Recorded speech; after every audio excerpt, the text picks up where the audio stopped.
So, welcome to today's session. I think I started with the interfaces in the last class. Interfaces are just the brief introduction I had given, and we lost the power supply. So interfaces, as we know, they are going to provide. We can fully abstract. We can fully make our classes as abstract classes with the help of interfaces. Interfaces will be providing only the functionality what has to be done, but they will not give the details of how it will be done. So only what has to be done, that information will be present in the interfaces, but complete implementation of the functionality is not part of the interfaces. So that is left to the class which is going to inherit, which is going to implement that particular interface. So that is what is functionality of the interface. So I'll take one example diagram for explanation. So assume something, you have something like this, right? I assume this is an interface. This is an interface, and this is a class which is going to implement this interface, not inherit. Inheriting is different, implementing is different. Implements, right? So this is one interface. You can assume it as some XYZ interface is there, and there is some class which is going to implement that XYZ interface. So assume this class is having one method called add method, right? It is having one method called add method. So what actually happens here is in the interface here is interface is going to provide only the abstract notation of the add method. So what it will indicate here is this method is meant for adding something. So how you will add that? That is, definition of this function will not be provided by the interface. So interface will not be giving complete definition of the methods present within them. So what interfaces will give? Interfaces will give only the abstract notation or prototype of the functions. And who will write the complete definitions for these functions? The complete definitions for these functions will be written by the classes, or the definitions will be provided by the classes which implement those interfaces. That means interfaces will tell only what has to be done. Interfaces will tell only what has to be done, but how that will be done, that will be defined by the classes. So interfaces will tell only what we have to do, and how that will be implemented, that will be decided by the classes. That means if there is one more class, assume there is one more class, and that is also implementing this particular interface. There is one more class that is also trying to implement this interface. So now this add function is written by this particular class in its own way. Now the definition for this add function will be in different way by this particular class. That means it is left to the classes, this class and this class. It is left to the classes how they provide definitions for those functions. It is not fixed. Interface will tell only what you have to do, but how, that is decided by the classes. Class 1 can do in its own way. Class 1 can write its own definition of add function. Similarly, class 2 can also write its own definition for add function. So that is what is interface. It is just an abstract notation.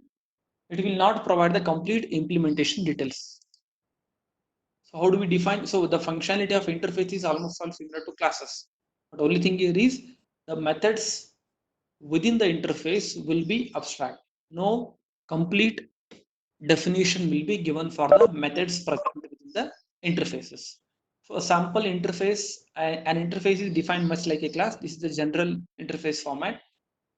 Access specification, name of the interface, return type of the method, name of the method, parameters, and these are the variables present in the interfaces because a class can have data members and member functions. So interface is also having data members and member functions, but the only difference here is member functions cannot be defined within the interfaces. No member function will be defined, none of the method will be defined within the interfaces. And when it comes for the variables in the interface, actually variables will be discussed in detail later, but as it is in syntax I'm explaining. So the variables in the interface are final. You can see here final keyword. So what the final indicates, they are constant. The value of those variables will not be modified by the implementing classes. They are all final variables. Fixed values of the variables will be given in the interface. The class which is implementing those interfaces is not allowed to change the values of those variables. So the values of these variables are fixed always. Values of the variables are fixed always. That is what is the contents of an interface, right? So this is what I explained. Now theoretical part, this is what is syntax of this. Now when it comes for a sample interface, this is one simple interface which is provided. Here is an example of an interface definition. It declares a simple interface that contains only one method called callback. So very first thing what we are trying to do here is we are creating one simple interface. We are declaring one simple interface. What is, see, always interfaces will be defined with the keyword called interface. So what is the interface here? Interface keyword is used and name of the interface here is callback. So you must be careful here. This is capital C is name of the interface and small c is name of the method present in the interface. Capital C is name of the interface, whereas small c, see, both are callback. So this callback is name of the interface, and whereas this callback is name of the method. So what actually we are doing by this here is name. Sorry. So what we are trying to do here is, this is what is our interface. One interface we are trying to declare, right? For that interface, what name we have given? Callback is name of the interface. One second. Right. So callback. Callback is just name of the interface, and it is having one method. What is that? Small callback. So within that we have a method.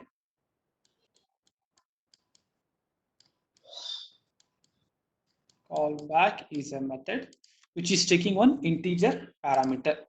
So which is taking one integer parameter.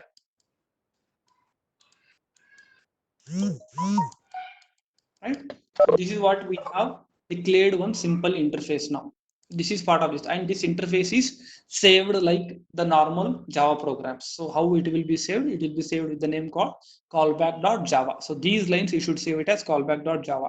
That means now one interface is available. Now the classes have to implement that particular interface. So let us see how the implementation can be done. So implementing the interfaces. So simple method like how the inheritance will be there. Same way we have the syntax. Class, the which class is trying to implement. If that class wants, it can perform both parallelly. Either along with the inheritance, it can also implement the interfaces. If inheritance part is not there, then directly it will be having implementation part of the interface. So class keyword, name of the class. This is optional. Extending superclass. If it is there, it can extend, then implements what interface. If there is only one interface, it will be implementing single interface. There are, if it is trying to implement more than one interface, then it will be having comma interface 2, comma interface 3, and so interface 2 and so on. So this is what is the general syntax, and within this opening brace and closing brace, we will be having definition of the class. So which class is implementing here? Class name is trying to implement the interface. Now we'll take our same example, this callback. What this program says here is class client implements callback as per the syntax. Class client, capital C client is a class which is trying to implement the callback interface. Here capital C is a callback interface. Then implement callbacks interface, public void callback. Why it is made here is, now first I'll explain this line. Class client implements callback. So what is happening here is, there is something called, I'll take some other ink for this. right? This is what is C capital L I E N T, client. So class client implements callback. So callback is already here. Callback is already interface. It is trying to do what? It is trying to implement,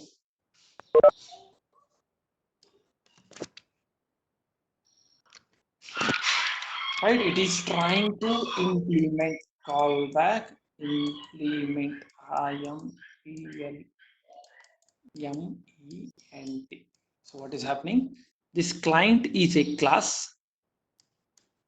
Client is a class which is implementing the callback interface. So which is implementing the callback interface. And we know that whenever some class is implementing the interfaces, it is the responsibility of the class to define all the methods present within the interface. So I'll repeat once again. Whenever a class is implementing any of the interfaces, it is responsibility of the class to define all the methods present within the interface. Now, how many methods this interface is having? This interface is having only one method. What is that? Callback method. So it should provide a definition for that callback. It should provide definition for callback. That means define C, small c, define callback method. It is responsibility of that class. If it is trying to implement, you have to define that. So that is what we are doing in this line. So what is happening? Implement the callback interface. If you want to implement, define that method. Define that method. Which method? Callback method we have to define. Why? Because this callback is present in this interface. So if there is some class called client which is trying to implement any of the interfaces, it should have definition for all those methods which are present in the interface. Now, which is the method present in the interface? Callback is the method, and we have to provide definition for that. So how do you define? Define closing bracket. So that's what we are doing. Callback is being defined. It will take one integer parameter because we know that in the interface definition, it is taking one, the prototype says that it is taking one integer parameter. So what we are doing here is we are writing the definition of the callback, which takes one integer parameter. Within this opening brace and closing brace, we have written the definition of the callback method. And this is simple statement we are writing. Callback is called with plus p. That means whatever value you are passing, callback is called with that particular value. Now, one observation what you have to do here is it has been made public here. The method which is defined within the class is declared with the public. That is must and should. That means whenever a class is implementing the interface, it should define all the methods present within the interface. And whenever it is defining methods present within the interface, it should make those methods as public. That is mandatory. It should make those methods as public. That is compulsory. That is the property of the interfaces. Make it as public. Without that, implementation is not possible. Why? Because once it is public, then only the others can access that particular function. The purpose of interface here is allow the code, source code, to be used by multiple classes at a time. So that's why it must be made as public. So these are the points which you must remember. Because here, even though the return type is provided here, return type of the method is provided in the interface definitions, name is provided, parameter list is provided, but they are not providing the specification. That is what type of access is there for the methods, but compulsorily the access must be made as public by the defining class. The access must be made as public by the defining class. See, here it is given. Notice that callback is declared using the public access specifier. So that explanation is given here. So it is your responsibility. Then and you it is the responsibility of the class to define the methods present within the interface. Right. Next, this you save this as the client.java. Means that I have saved it here. Client.java. this same function, whatever is there, we have, just I'll keep it aside. See here it is, because this is a class which I have shown you just now. When you implement an interface method, it must be declared as public. So here, that's why I given star here, the nodes. Whenever you implement an interface, you must make that method as public. It is both permissible and common for the classes that implement interfaces to define additional members of their own. It means now a class is defining its own method. A class is implementing an interface along with the methods present in the interface. It can also define its own methods. It can also define its own method. That is also possible. That means I'll extend the same diagram. What is happening here is class clients implements the same one. I am rewriting it, right? Client class, we have a client class, and that is implementing this callback interface, that is implementing this callback interface. So whenever a class is implementing an interface along with the methods present in the interface. So what are the methods present in the interface? Callback is the method present in the interface. So callback is the method present in the interface. So what this client has to do now? Client has to provide the definition of this callback function. So along with the methods present in the interface, it is free to define its own methods also. So it can have its own methods also. That means one method which is implemented from the interface, another method of its own. Any number of methods it can have its own. So that means a class is free to define its own methods. All these are own methods, whereas this is the method which is present within the interface. So it is implemented and it is defined. Along with that, it can have its own methods also. So that is what it is being said here. So it is, this part is same here, like what we have seen just now here. The same definition of the client is being rewritten. Client implementing callback. Along with this, it is having its own method also. The second part says its own method. Non-interface method. Classes that implement interfaces may also define other members also. So this is other member. That is basically this client is having how many methods now? One method called callback, which is part of the interface, and another method called non-interface method, its own method. Its own method.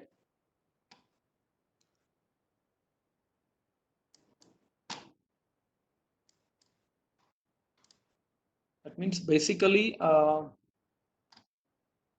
what this client is having now, it is having definitions of two functions. One is callback, another one is non-interface method. The name is given, assumed it here as non-interface method.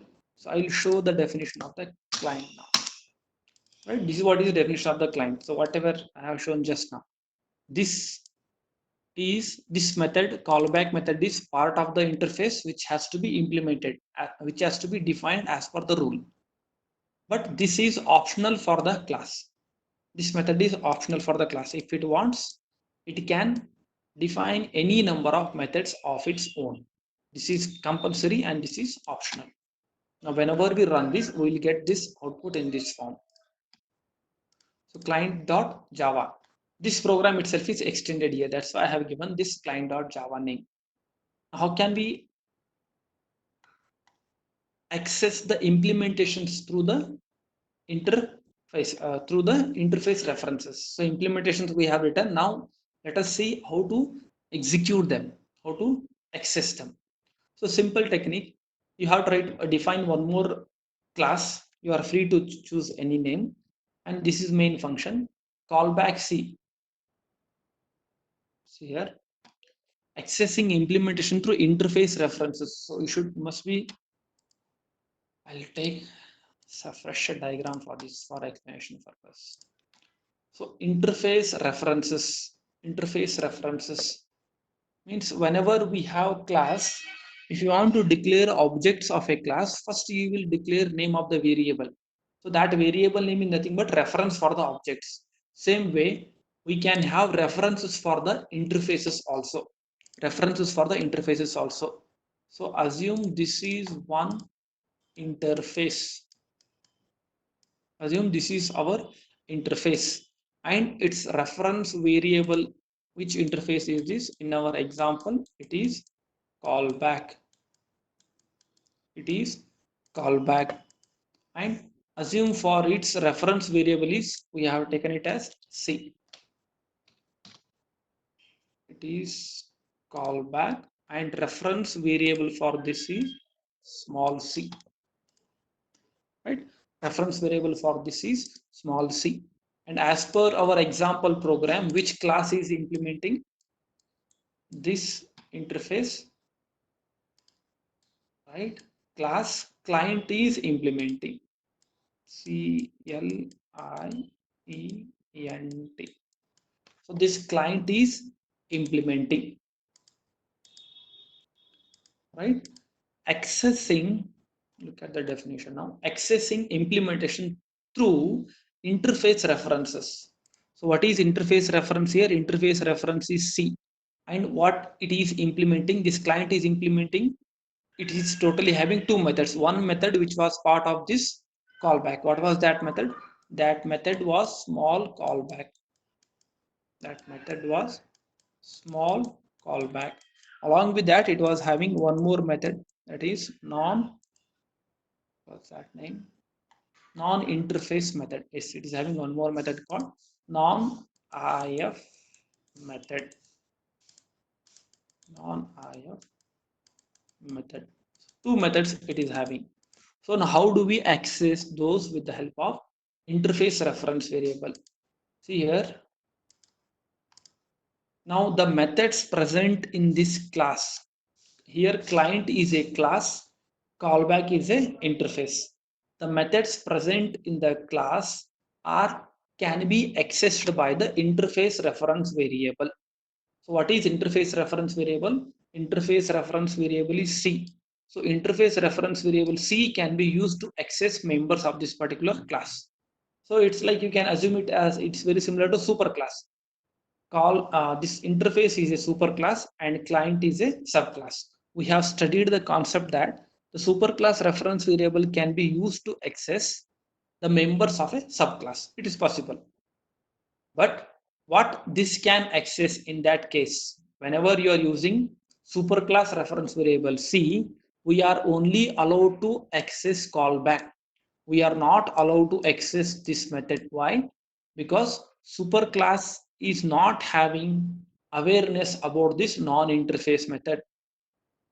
So I'll repeat it once again. Whenever we are trying to access methods of a class, whenever you are trying to access methods of a class with the help of a reference variable or with the help of an interface reference variable C, we are allowed to access only the methods which are present within the interface. We are allowed to only access the methods which are present within the interface. We are not allowed to access the method which is not part of the interface. That means we can write something like this. This is perfectly all right. So as I don't have space here, I'll write C dot callback. This is okay. C dot non-interface. This is not okay. So I hope you have understood. The interface reference variable can be used to call the methods of the class which has implemented that, because it has learned the properties from this one. So it is acting like superclass, it is acting like subclass. In that case, this superclass reference variable or the interface reference variable can be used to call the methods of the class which has implemented that. But only the methods which are part of the interface are allowed to be accessed. So callback is part of this. Callback is part of this. It can be accessed. Non-interface is not a part of this. So it cannot be accessed. So that is what is the meaning. Right?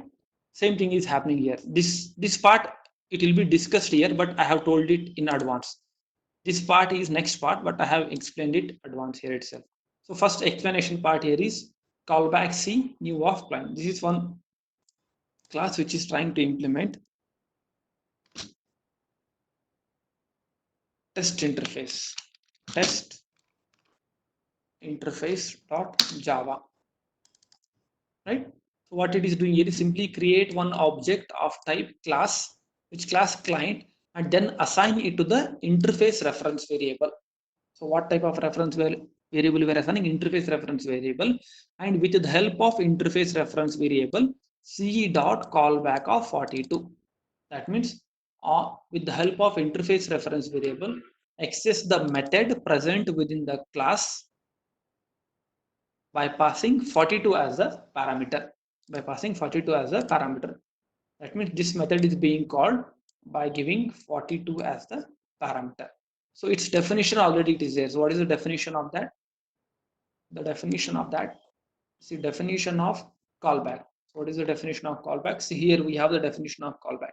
What it says, it simply prints. See, when now control is getting transferred from here, whenever I call back, get this, the callback definition is being called, and it will print a statement saying that callback is called with plus p. That what callback is called with 42. We'll get the output as callback is called with 42. So I will compile test interface. I have already compiled it.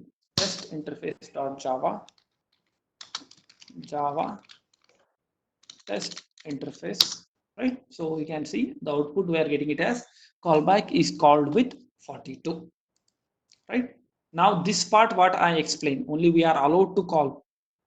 See, this can call both, interface reference variable can access both, but it depends on what type of object we are referring.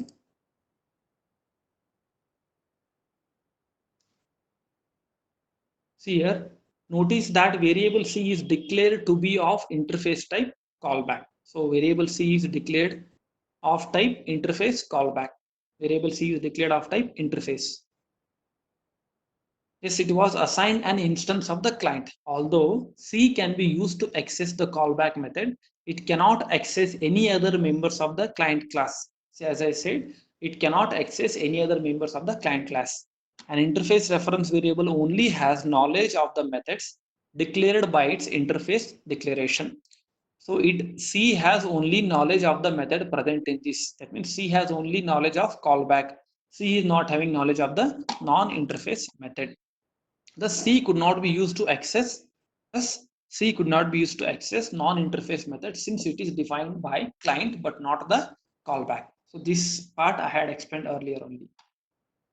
Now, one more real-time example, one more function, one more class called another client, which is also trying to implement that callback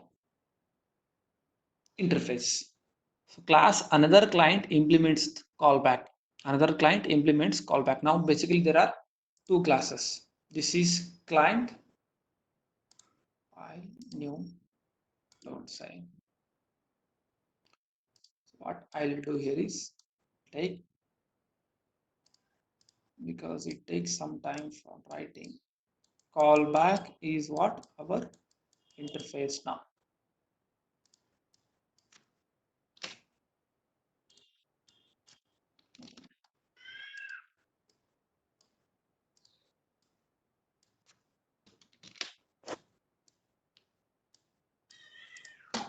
Right? So one was client, which already we have seen just now. All the details of client we have seen.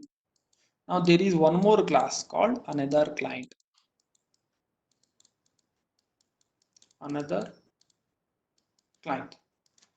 Another client is also implementing the callback. Another client is, this was already implementing this, and there is one more who is trying to implement this. Both are implementing, not inheritance, it is implementing.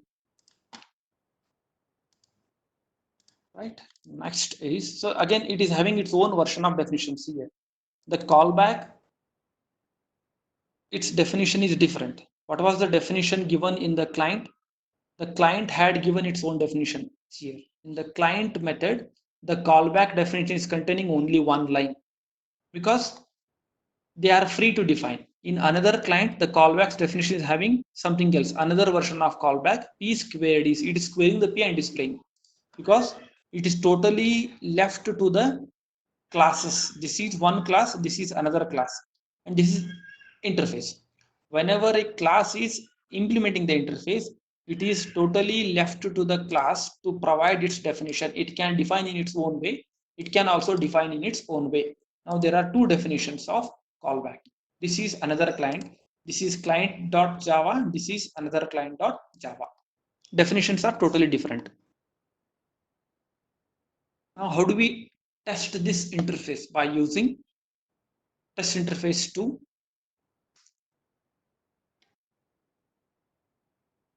So I erased that diagram. Previous diagram, you should remember the callback reference variable can be used to call the methods of the class. But it depends on what type of object it is referring to. It depends on what type of object it is referring to. So here in the first line in this program, test interface 2. Right? It is better to explain here itself. So callback C and new client. That means C is the reference variable. C is the reference variable of callback interface. And to that callback interface, we are assigning a class called client. That means C is being assigned. Now C is being used to refer to this client. Then another object is being created. Create an object of C here. This RHS and this RHS, both are creating one object. Both are creating one object. Here first object is being assigned to interface reference variable. Here second object is being assigned to normal object reference variable, not interface reference variable, normal object reference variable. So OB. I hope you understand by this. C is interface reference variable that is being assigned to client. That is being assigned to client, and this is what is OB. Now, when in this statement, what happens? We are simply calling the callback of 42. Now, where C is pointing? C is pointing to this client. C is pointing to this client because this client is having definition of callback. This another client is also having definition of callback. There are two definitions, but depending on the reference variable, you will be calling the corresponding definition.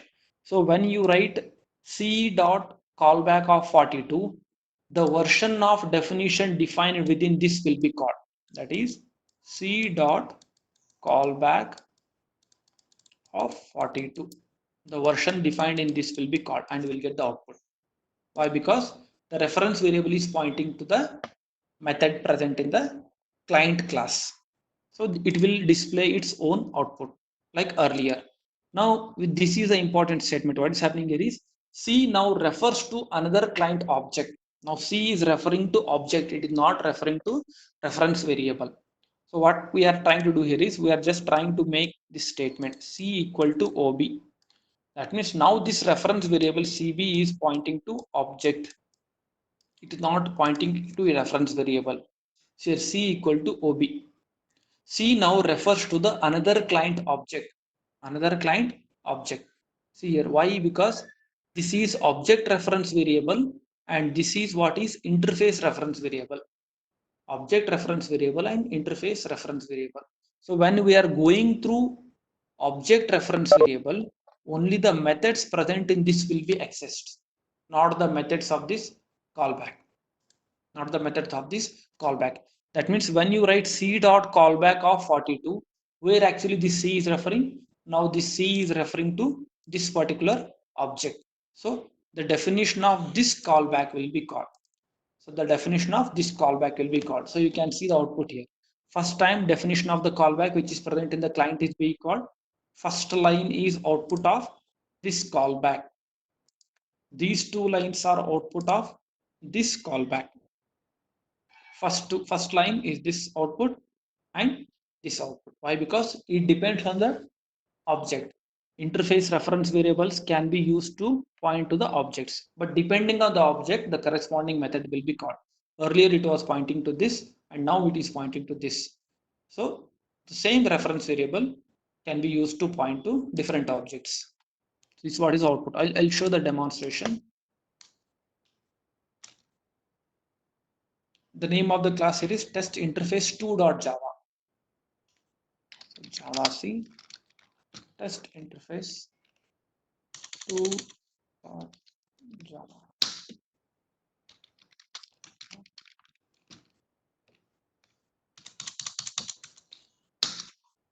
right? Can see, as you can see the output. Callback is called with 42. Why? Because first time it will refer to this class. Next, another version of callback. Why? Because the definition of callback in this one here is this one. This is the definition of the callback present in another client. Another client is having this definition. And client is having this definition. Client is having this definition of the callback. So corresponding you will get different outputs. So this is what is the output that we have got. Now partial implementations. If a class includes an interface but does not fully implement the methods, it is also possible to provide partial implementation. That means a class is trying to implement the interface, but it don't want to write the definitions. It will leave it as it is. It don't want to provide the definitions for that, because what is the usual notion? If a class is trying to implement the interfaces, it has to provide complete definitions for them. If you don't want to provide the definitions, it can leave them as it is, provided it is going to provide, it is going to use abstract keyword. It's going to use abstract keyword. That means here, class incomplete implements callback. Incomplete is a class which is trying to implement the callback, but it don't want to provide the definitions of the callback. So callback interface is having which method? It is having one method called callback, but it is not providing definition. If you don't want to provide definition, it has to make it as abstract. Then someone else later stage who will inherit this class, then they have to provide the definitions for that. Nested interface. An interface can be declared as a class member, or it can be present within another interface also. Like how we have nested classes, we can also have the nested interfaces. I'll take directly program for this. Theory will be covered within that. Nested interface demo.java. Right? What is happening in this series?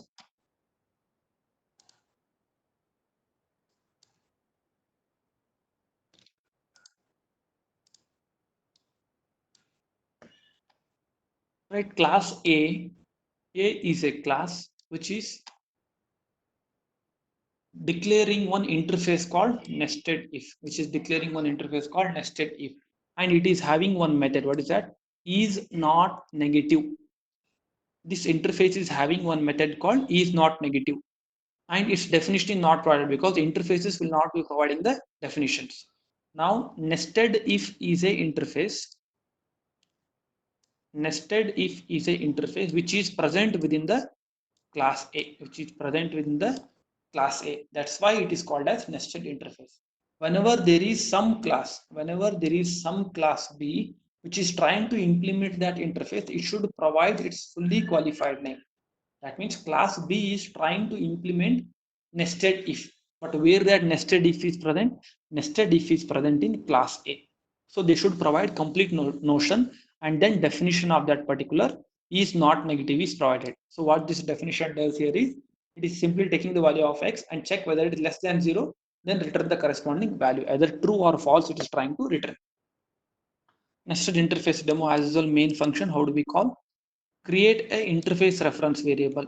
So of what we are creating? We are creating interface reference variable of type a dot nested if. Why? Because we are in the earlier example we had written only the name of the interface. Now when you are writing name of the interface, you should write the name of the class in which it is present, because nested interface is present within class A.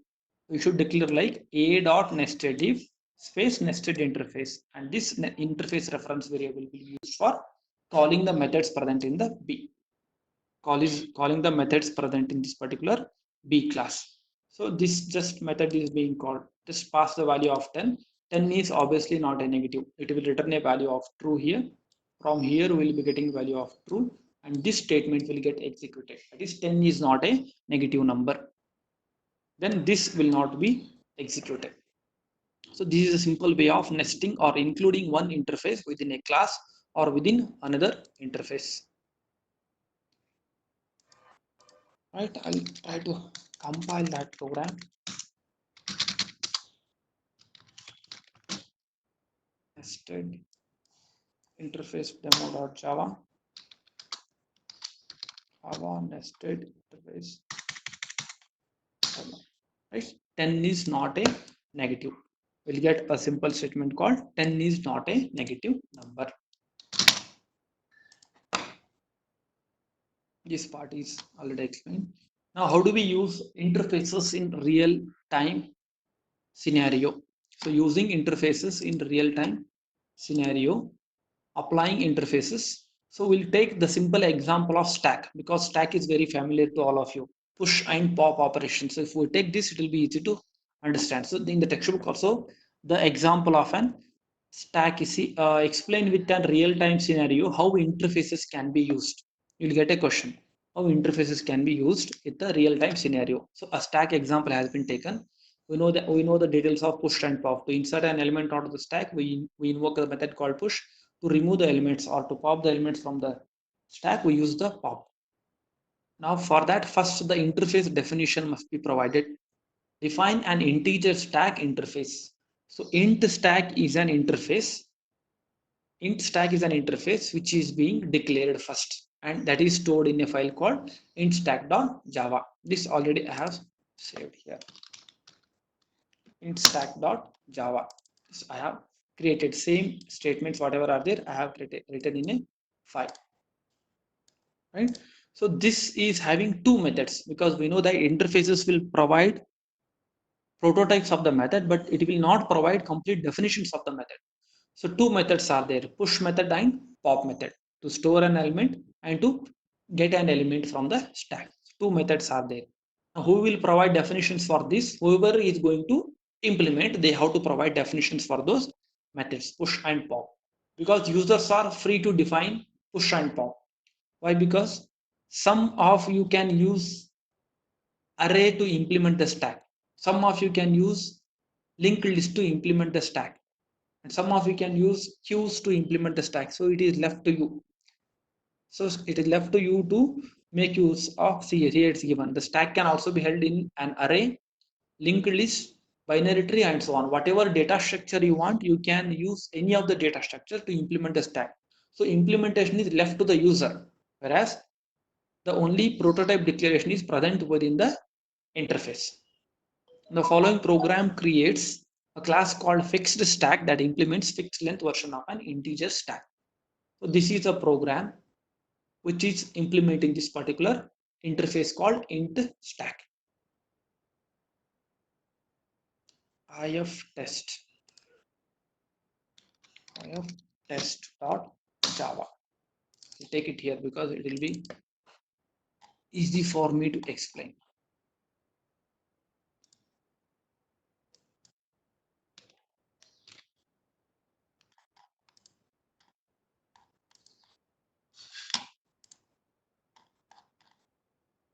I'm not able to scroll this. Okay. Right, fixed stack, implement stack. These are the classes. These are the classes in which two data members are there. Fixed stack is a class which is implementing integer stack. Just now I have shown the integer stack. Integer stack is having what? Integer stack is an interface which is having two functions, push and pop. That means now it has to provide definition of push and pop. So allocate and initialize the stack. Fixed stack, it is just a constructor.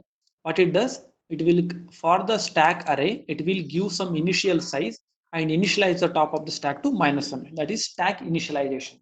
We are taking, in this example, it is taken array as an example for implementation of the stack. Array is an example for implementation of the stack. Then write definition of the push function and definition of the pop function. I need not go in detail, but still I'll explain. So what it does here is initialize, create a stack. File, new, don't save. We will be creating a stack. What it is doing here is creating a stack with the name called stck, with the name called stck. What is the size? Whatever size you specify here, but actually we are passing here size later as 5. So whatever size you specify, then this is -1, 0, 1, 2, 3, and so on. This all of you have studied in data structures. Now, what is top of the stack? We are taking top of the stack. We are initializing this to -1. TOS is nothing but TOS is equal to -1. Now, stack is empty. Now, the definition for the push, we know that if you want to insert an element onto the stack, you should check for the stack full condition. So when stack is full, if the top of stack is equal to maximum size -1, because the indexing is starting from 0. If the size of the stack is 5, you can fill up to 4, 0, 1, 2, 3, 4. So we'll check that condition. If it is there, stack is full, else you increment the top of the stack and insert that element. If you want to insert an element here, what we do, we increment top of the stack and make it to point here, then insert an element here. So this is what is normal definition of the push function. When it comes for the pop function, so when you want to delete an elements from the stack, we should know the stack should have some elements. If the stack is empty, we cannot delete the element. So that's what we are doing. When the stack is empty, if the top of stack is less than 0, then we say stack is empty. Then we declare a statement saying that stack under. I am going at a faster rate because this is the concept which is known to you. Push and pop, it is known to you. So if this is the case, stack is underflow or stack is empty. Else what we do, take the topmost element and decrement the value of the stack. Decrement the value of top of the stack. Now, these were the preliminary definitions, and this is where the execution will start. This is where in the main execution will again.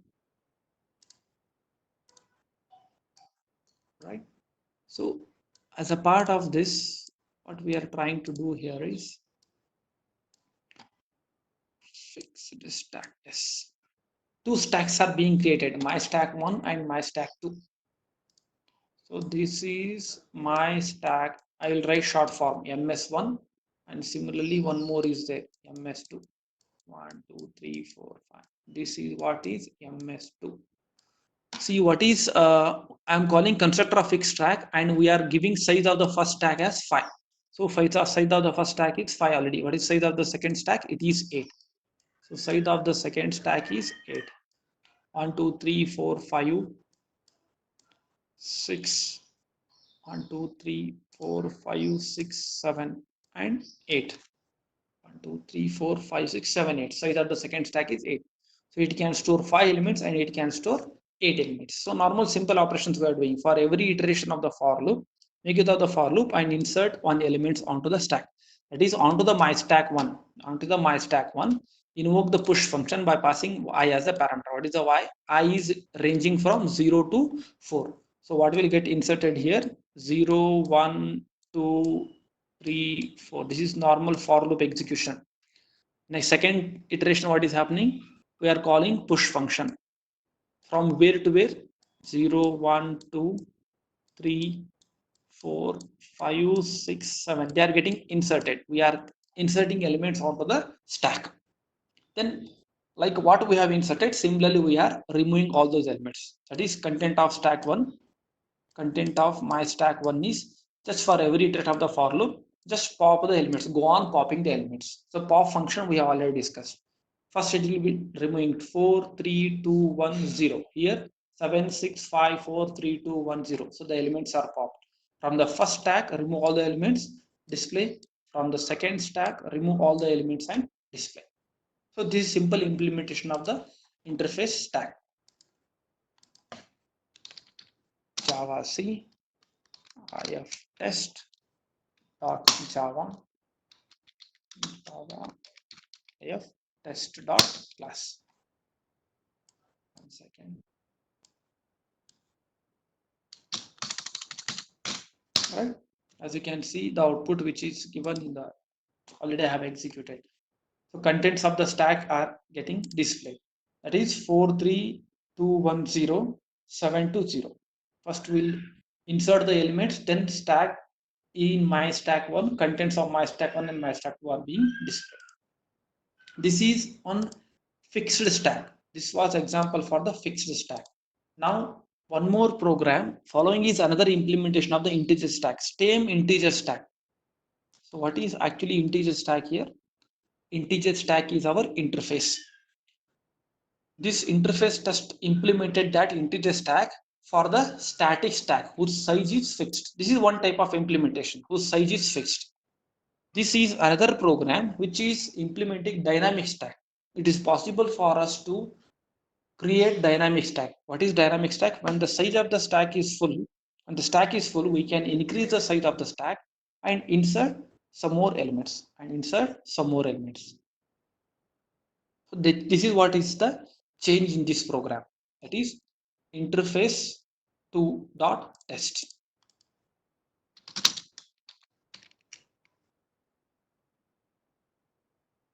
One second.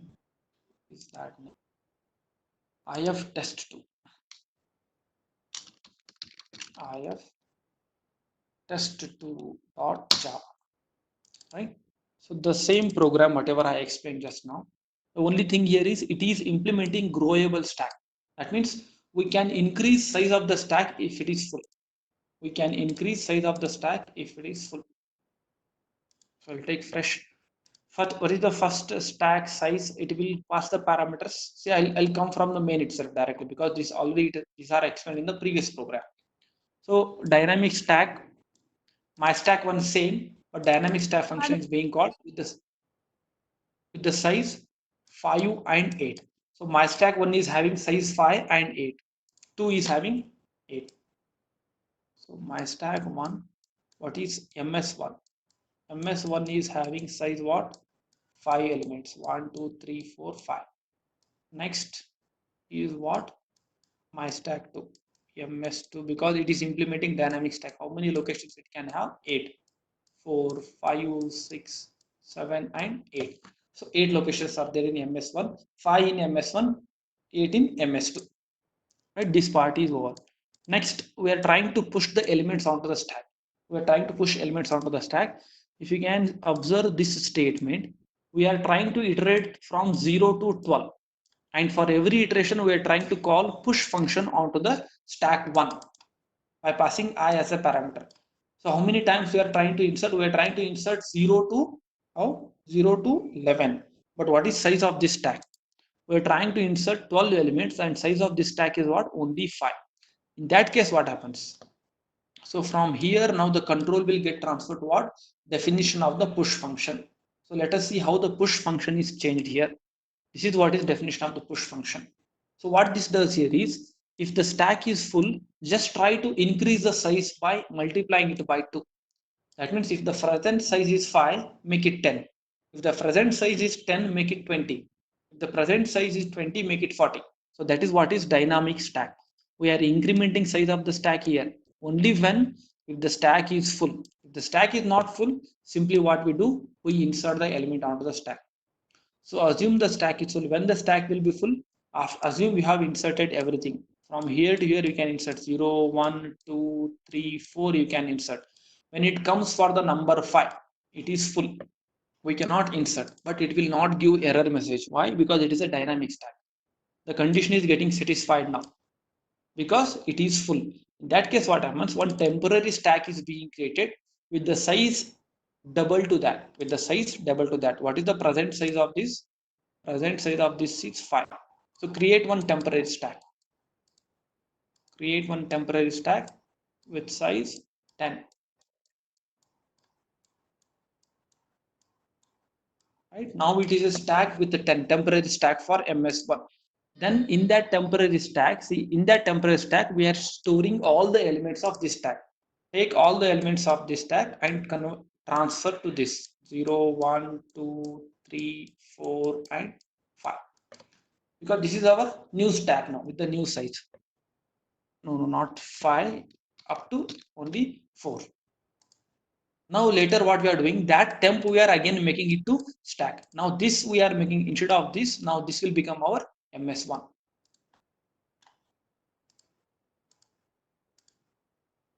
Now this will become our MS1. This will become our new stack because we have increased this size. This is our new stack one, new MS1 with the size called 10. Now because now we can insert 5 more elements. Now we can insert 5 more elements. So it will go on inserting up to what? 5, 6, 7, 8, 9. But actually how many more we want? We need two more space. We need two more space for 10 and 11. For that third time, what it makes, it will increase its size. It will increase the size of the stack to 20, and it will insert the remaining elements. So that is what is dynamic stack. Same thing is true for this second stack also. Same is true for this second stack also. What it does, what is the size of this second stack? Earlier size of the second stack is it can hold 8 elements. But how many elements we are trying to insert here? We are trying to insert 20 elements. So for 8 will be converted to 16 first, then 16 to 32. Insert sufficient number of elements. So this is just dynamic stack because this user has provided his own implementation. And similarly, we are popping all the elements out from this first stack one, insert 12, display 12 elements and display those 20 elements. Java C if test2 dot test2 dot java if test2 dot class. Yes, you can see here. First 12 elements are being displayed from my stack 1, then 20 elements from my stack 2. So the one more third possibility here is combination of both. The following class uses both the fixed stack and dynamic stack. Whatever the both classes were there, just now we have discussed combination of both. That is if test3. See, just it is being swapped with the type of the stack to which we are referring. DS is a reference variable for dynamic stack. FS is a reference variable for fixed stack. The initial size of fixed dynamic stack is 5. Initial size of fixed stack is 8. And later we can change them. So here first dynamic stack is being used and perform all the push operations. So this is not new. Only thing is both the programs, earlier programs we have combined together. Then perform push operations onto the dynamic stack. Then the my stack is made to point to the fixed stack. Then push all the elements onto the fixed stack. That means both the stacks we are creating parallelly. This will create the dynamic stack and this will create the static stack. See here for the static stack, I is ranging from 0 to 8. Why? Because we have fixed its size as 8. Here it is ranging from up to 12. Even though its size is 5 in the beginning, it will get increased during the execution. Then display the contents from dynamic stack and static stack both. These are just the implementation, combined implementation. So what was the program here is if test3.java Java C if test3.java if test3, right? So you can see the output. The first stack, dynamic stack, it can store the values up to 12, and static stack, it is having only up the values up to 8. So next we are left with variables, and this I will cover in the next class, not now. So we are left probably next half an hour, only this much is remaining. Variables, now I think all are exhausted, nearly more than 1 hour I have taken. So the remaining part I will cover in the next class. I'll briefly take your attendance. Please wait for that.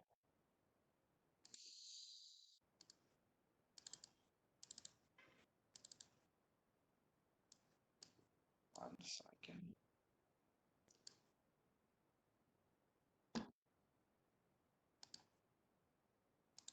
Can see only 22 students.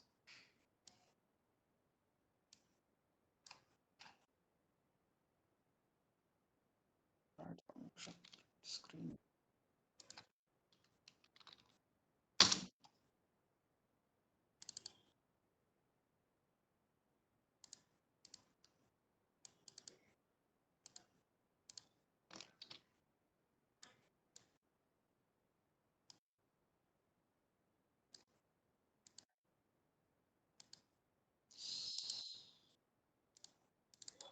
Stop.